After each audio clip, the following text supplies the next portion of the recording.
G'day, this is Captainoob, and this is a rolling block rifle, or otherwise known as a Cowboy sniper rifle. So this is a single-shot breech-loading American Civil War era firearm, which the rolling block part is derived from this special cover plate here, which is used to seal the breech. So during the reload animation, you'll flip that back, the cartridge that you've just fired would eject, or you'll grab it with your fingers. So we've got gloves today to make sure we don't burn our little fingies on the hot cartridge, but that comes out, that ejects that, and then you load a new one in, and then you flip this this rolling block back up, and as you pull the rolling block back, it actually retracts that hammer. So when you pull the trigger, the hammer goes down and ignites the powder in the round and sends it flying out the barrel, and that's about as much as I can understand how this thing works. It was a reliable thing.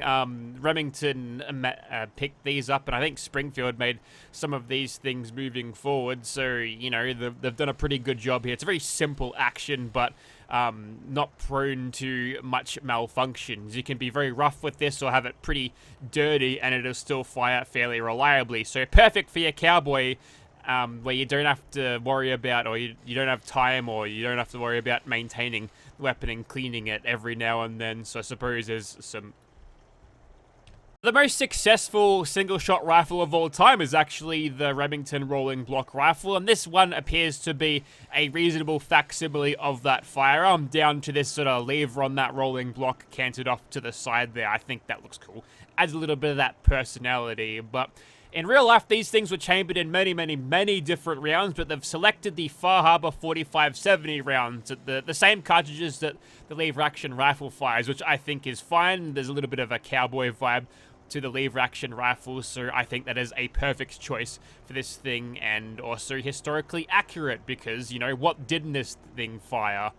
Fusion cells, that's your answer. But maybe at some point someone's going to make an energy version of this and it's going to be absolutely awesome. But today is not that day. So these weapons in real life were pretty robust. You could fire these no matter how poorly you handled them, and no matter how dirty you got the breech section. So they were perfect for a Cowboy on the run from the law who didn't have time to clean their rifles because they were too busy running from the policeman or whatever, the state troopers, the sheriff, someone. Anyway, so let's get into the attachments. First of all, we've got the receivers, and it's only a semi-auto thing because it's a one-shot breech loader. The strongest receiver here is going to be your advanced receiver, but there's an option for calibrated powerful receiver. Perhaps if you're running for a specific crit build, this is going to be a very strong choice, but for overall damage over every single shot, I'll go for an advanced receiver on that. And we'll move over to the barrels. You can have a short barrel, a heavy version of that, which will improve your recoil, medium versions with a heavy version, and a long barrel, which gives you a staggering 461 range, proper sniper rifle spec type weapon. The long heavy barrel will increase your accuracy as well, and the range obviously speaks for itself. That's a huge boost, huge bonus. Next, we've got the stocks. You can have a full stock, a bruiser stock, which will improve your bash damage. So if you want to use this thing in close quarters, you mad bastard, there's an option for bashing, doing more damage with that. So I suppose there's an advantage to using it in close quarters if you want to beat people to death with it. Next, we've got a gunslinger stock. This one gives you better aim with scopes and a faster reload because your cartridges are literally mounted on the weapon itself, very close to the breech, you understand. And you've also got a marksman stock, which will give you better aim to accuracy and superior recoil control. Aiming to the scope, that's helpful. I think gunslinger stock is going to be the best because you're going to be reloading this thing constantly, so I'm not particularly worried about scope sway that you might get away with or do away with a marksman stock, but a gunslinger stock appears to be the strongest of these stocks. Next, we've got the sights. You can have iron sights, glowing versions of those look really cool, short scopes, medium scopes, and long scopes, which accordingly, short, medium, and long, would you believe? Let's go for a medium scope on this. Obviously, with that kind of range, a long scope is definitely worth thinking about, since you're going to be shooting this thing at range, or you want to be shooting this thing at range because your reload is slow, so getting shot at or being in a straight-up firefight with this thing when your opponents might be, say, wielding automatic rifles, there's a really good argument for using that long scope. But we'll go for a medium, and we'll try to get a little bit more closer than probably is comfortable. Anyway, so you can throw a suppressor on this. There's also options for recoil control. I don't know why you want to put these on, because they reduce your range for one, and also recoil's a non-factor with this weapon since it's a one-shot reload type thing, so why would you? The suppressor gives you a little bit of a stealthy edge, so why the hell not? And you just need to stop using edge, because Gen Alpha will watch this and start giggling. Yeah, I hear you in the back, shut up. Next, legendary effect, you've got this provided by legendary modification. Separate mod, we always skip that, so we'll do the next one, which is now internals. This gets a little bit more interesting here, because this one presents you with a choice. Next, well, this first one is light internals, so if you want to use this thing in VATS all the time, then that is going to be a very strong candidate for just getting maximum shots. But if you want to do more VATS damage, or if you've got a luck build, there's also calibrated internals, which will give you better critical shot damage. Pair that with a calibrated powerful receiver, and you might be doing a lot more crit damage than what you'd be getting out of a advanced receiver. Emphasis on might. Next, you've got tuned internals, which improves your reload speed again. Good synergy there with our gunslinger stock, so we'll throw that one on and try to maximize our rate of fire with this particular rifle. And that is it for the attachments. There's one advanced rolling rifle long block boy. Let's make another one or several and talk about where the unique is found, because there's a unique. The rolling block rifle is injected onto level list once the player hits level 20. You'll find it here from our friends at Guns. Talk to Claire, she'll have it in stock. And here it is. For 212 caps, it could be yours. Bring your buying and selling perks and high charisma to get those kind of results, because, you know, you gotta have that riz, man. I was joking about Gen Alpha watching this. I don't have that train app to keep people interested for those people with TikTok brains and low attention spans, so I'm pretty sure that went out in the first 5 seconds. The unique is located at the Oceanarium in Far Harbor, which is located here on the map. There's Far Harbor there, so walk along this road in a westerly direction, and you'll eventually find the Oceanarium, and inside you'll find this cool whale bones, but more importantly, underneath that in the crates, and there's also a, what is that, a lobster catcher? I don't think you'll be catching any wasteland lobsters in that. Anyways, here's a sharpshooter. It's got the Deadeye legendary effect, which is really cool.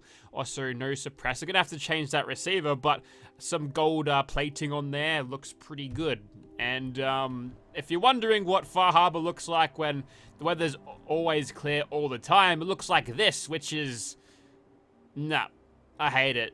The Far Harbor mood isn't here, so it doesn't feel like Far Harbor at all. Also, this is a Deathslinger outfit, going for a more sort of cowboy thing. If you don't like that leg brace that it's wearing, there's actually an alternate version of this mod which has that little bit removed, so, you know, if you break your leg, then you're screwed. But don't worry, we can break our leg and be completely fine, I guess. But yep, bit of cowboy vibes to it, a little bit like the ghoul from the Fallout TV show, so, you know, that's cool. The only modifications that you can put on this thing are ballistic weave, so I won't show you that. You just have to take my word for it.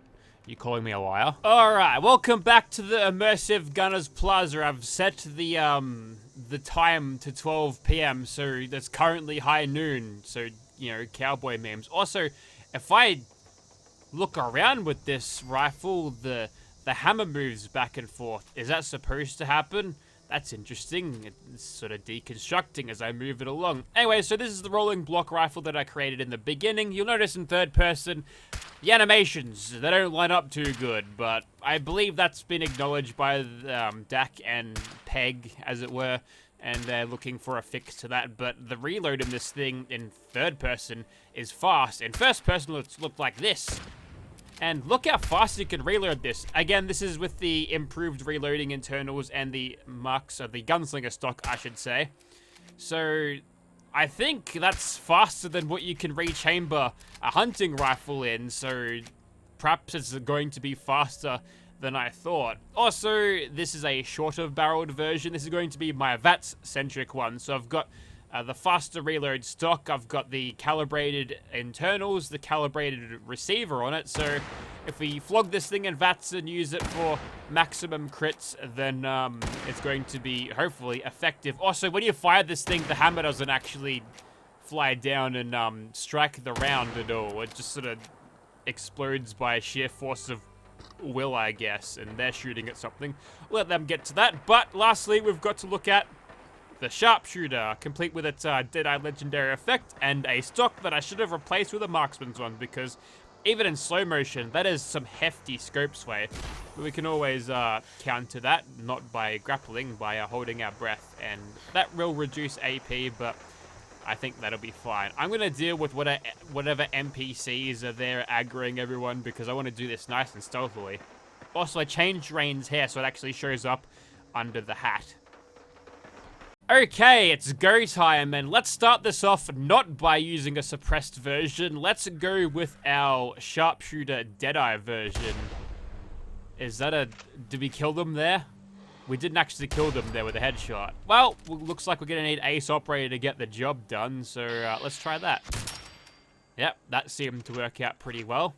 So we can pretend that we're using the Deadeye legendary effect if we use VAFs, but if I wanted to play this game on auto aim, I suppose that wouldn't be too difficult. That guy only took 500 damage for some reason. Who knows why? Anyways, so this thing, despite having a medium scope, is quite effective on the old AP use. That was almost a collateral headshot there. I think the bullet... Well, actually, do the bullets warp to them if they're obstructed by whatever that was? Didn't get a Grim Reaper sprint proc, but we got our AP just enough. There's our Grim Reaper sprint. 1, 2, 3, 4, and do I have one more? Any other targets? Any more? Any more at all? No. This should be a kill. We line those two up. Mistimed it slightly, but immediately get a crit after that. Now we can aim without using that. There we go. As they're creeping into range, although I think I'm getting, as far as damage goes, pretty maximum rolls from this distance, so that's pretty good. The only thing we're missing out on when it's not sneak critting and we're not using this press version is perhaps the little bit of a gun fu bonus. Anyway, so this one right here uses the calibrated receiver, and those crits definitely hit so much harder than your standard shots. 61 from back here. We probably are getting the range penalties on this thing, but now this thing is up close and personal. And stop staggering me out of VATS, punk. Feeling lucky. Did I fire one shot or no shots? You feeling lucky, punk? That was a double gander there. That's weird. Alright, well, it's kind of working. I can't help but feel that we're kind of relying on the crits to do the damage with this thing, which leaves it a little bit lackluster when I'm not doing that. But if I want to grind crits out on, say, this guy's face, then I've got all of the shots and VATs in the world to do that. And I'm thinking if I'm using this thing, say, in VAFs, and I'm doing a close-up and personal sort of kill streak or big streak of slow motion VATs and getting crits after my 4th shot, then I feel like we're going to be laughing. Firstly, we'll soften these guys up. Gun fu should be active. On our next target, it'll be an immediate crit. Forgot to crit that fella. There you go. We got one VATS critical back. Grim Reaper sprint again. Now we just got to quickly get around the corner. If we can sneak attack crit that guy. Well, we didn't get the sneak critical, but it is guaranteed VATS criticals from now on, which I've kind of wasted running along the wrong side here. So we'll just keep on traveling in this direction. Use our grappling hook, and hopefully we can get ourselves a VATS crit and a normal crit. Not quite. Oh, another Grim Reaper sprint proc. Good news for me. Don't forget to reload. Now, hopefully, at close range, I can't exactly one-shot these guys. If I had a little bit of Psycho, then the answer would be yes. The question is, does the streak continue? Someone just activated a stealth way. It was that person right there. The streak definitely does continue. Normally, I don't do chems when I'm doing this, but I really wanted this thing to one-shot everything, but no. We've got to be up nice and close to do this, so let's do that. And whoop, all right. Flying to the moon instead. What if I add another crit onto the mix? Okay, that was only a private. Maybe I got myself a little bit more damage there. I think that was due to the fact that they're not as heavily armored. What if we go over to this one? You've got a missile launcher of some description. Don't do anything stupid. Clearly, the outfit is not as intimidating as we first thought. Thirst? No, not a thirst outfit at all. Okay, so multiple RPGs at point blank later, we've finally taken out that man, and now we can get on to regularly scheduled shooting people. So far it's been pretty good, to be honest. There's a strong argument to use this thing pretty much in VATS only, just to cover your reloads all the time to make sure that you're not getting caught out against a guy who's going to shoot you at RPGs whilst under the safety of the stealth. I guess you can't use VATS in that situation anyway, but you know, there's probably a couple other ways you could play this. As a dedicated sniper rifle, it can do a good job, but even at a close range aggressive role, you can sometimes get enough damage to do exactly what you need. And I'm so very glad it's an F2000. I'm so glad I went into VATS there, because that gunner just mag dumped me. I don't know if I would have survived that. Anyways, so Nerd Rage is over. We've cleared out the plaza, and we get a cheeky little level up there. So technically, we didn't get wounded at all during that. So isn't that nice? Getting major ghoul vibes out of this thing. It's just a trench coat that's leather, and it's ragged at the end. It's a very well-made outfit. Okay, this time we're going to go full stealth mode, and maybe if we can... Where's the suicider? He's not here today. Is he taking the day off, or did he just run off and do something else? Anyways, there's a Ghoul Reaver over there, so we'll take him out. He's taking a little bit of damage. He ran into some Rust Devils, but whatever. It's not going to make too much of a difference. Normally, his health is still massive, and look at that damage. 4,300 on the VATS crits and the sneak crits. Now we're gonna just completely back off and reload this thing as fast as we possibly can. And try to get those headshots too. The reload animation does appear to push your muzzle around, although that might just be the recoil there, but a little bit discombobulating. And now, it is on for real. The question is, how do I want to play this? Do I want to keep doing this, or do I want to run away? And hopefully the Ballistic Weave saves me. It's not doing a great job so far. Actually, it's probably the reason that I survived that initial attack, being shot at with all those RPG hits. A little bit of Ballistic Weave, good for you. Okay. Now I'm angry. You don't like me when I'm angry. Kind of in a weird position where we need to reload this thing and use all of the criticals, but I don't want to cancel out my Nerd Rage. And now I'm kind of out of AP. So all of my usual armor slots are taken, so I'm missing out on a couple of powered pieces, I think. So that's hurting me a little bit.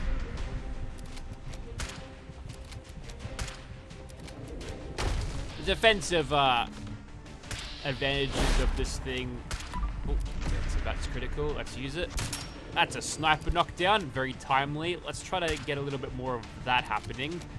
However unlikely it might be with a somewhat slower rate of fire than some other better inclined versions of sniper rifles that might use sniper perk.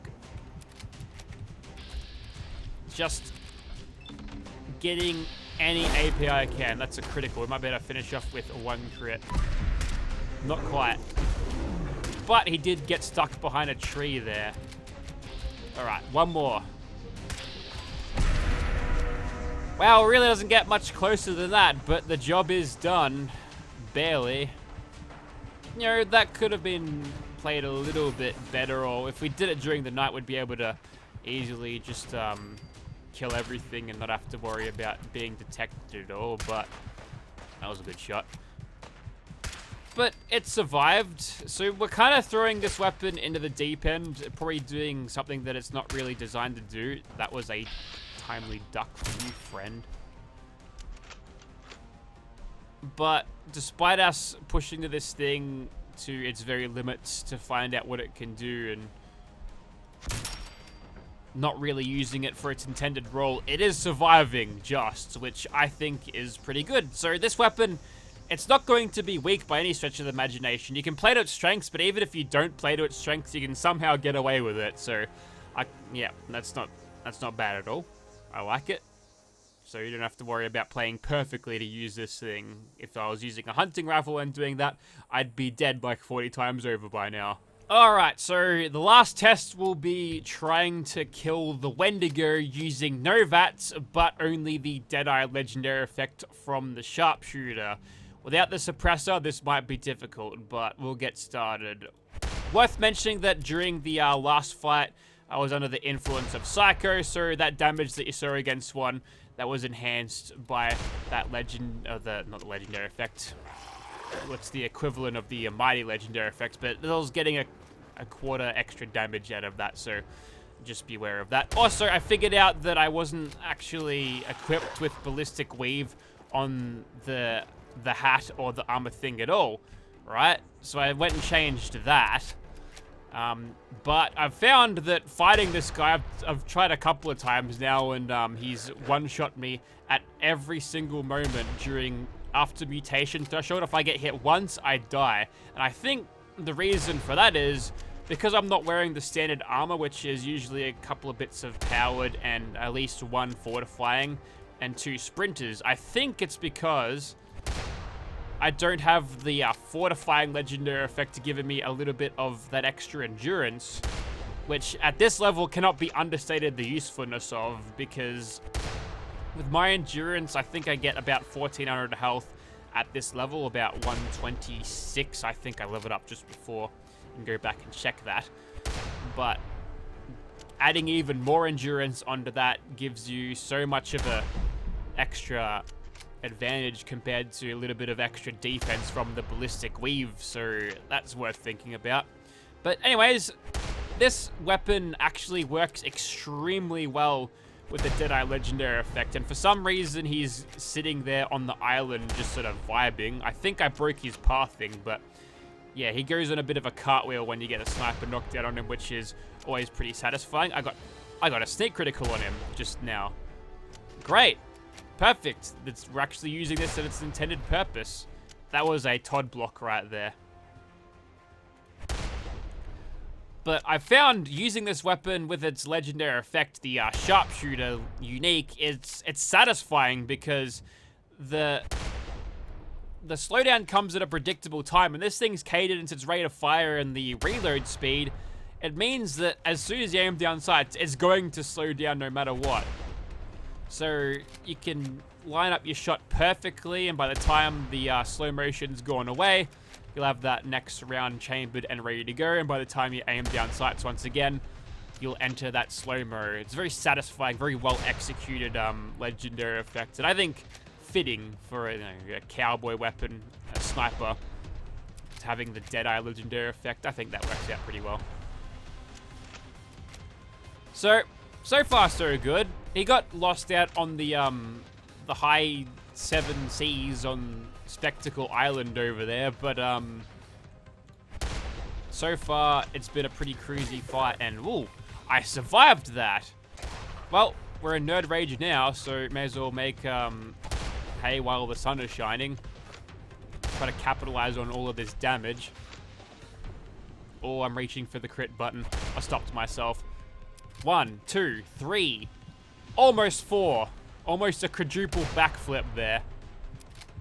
So that's the power of getting sniper knockdowns at the moment where the physics change from slow motion to regular motion. And he goes down. The ghoul down for the count there. So I think you get the idea. So the rolling block rifle, I used it in the purpose where it was definitely not meant to be used. I used it really aggressively, yet still come out on top anyway. So wow, it's a powerful weapon. Lore-friendly, maybe. If you like your Civil War era weapons, it'll sort of fit in well. Sort of a counterpart to your lever-action rifles that you may have installed from other mods, perhaps from DAC. So I think it fits pretty well, and if you're going for a classic US setup here, if you want to roleplay as a cavalry member from the Civil War or some reason, there's you can use this weapon to do just that. And if you want to find another esoteric use, you can think up of 100. Leave your thoughts in the comments. Don't actually comment about the cool outfit. Doesn't it look like Mr. Ghoul? What's his name? Walter Goggins. I think that's the actor. I forget the ghoul's name. Everyone just refers to him as the Ghoul, but yeah. Perhaps it would look better on a more masculine frame, but even still, this is a really cool outfit. So I'll be leaving a link in the description to this outfit and the rifle down below, so check them out if you want. Thank you very much for watching, guys. Highly recommend both of these mods if you're into a little bit of that cowboying stuff, so check them out. Thanks for watching.